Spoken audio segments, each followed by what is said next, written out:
Riêng mê riêng chi xe sắp ra mùi co nào tiếp mê riêng chi xe sắp ra mùi co rò cóp đừng chó tùa nào tiếp rò cóp đừng chó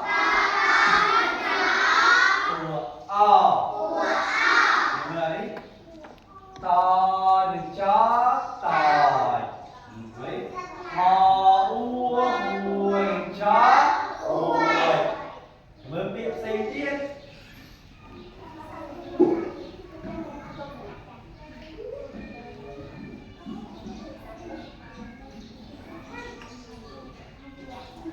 nè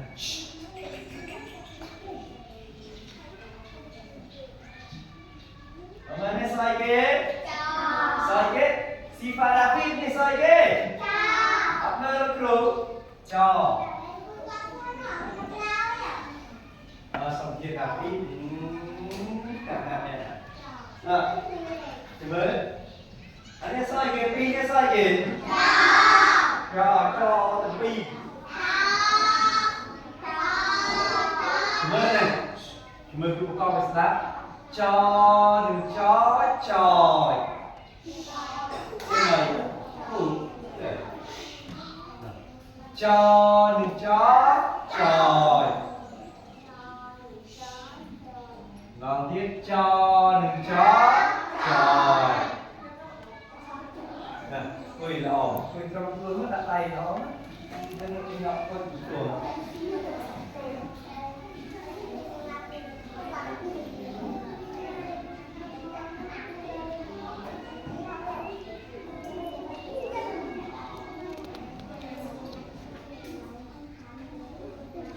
vâng, là ôn ăn đi chung kêu, mà ăn kêu ngọc nía, bò sẽ còn pi con chó còi, là chung ăn mà biết bò sẽ còn pi con chó còi, bò sẽ là pi con chó còi, mà là ôn ăn kêu ngọc nía, bò sẽ là pi con đáng tiếc bó sạc pi con chó cho nên đi anh slay gì và thì bó sạc pi con chó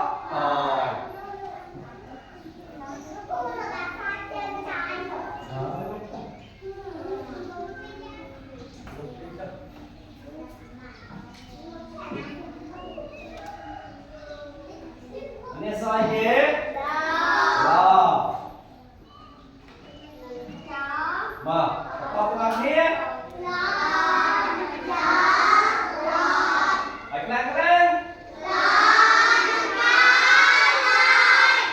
Lo đừng chó. Rồi. Để ông đi bắt cọc. Đầu tiên. Nào.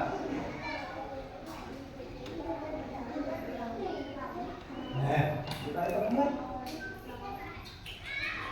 Mà, con làm nhé, anh ấy sai kìa.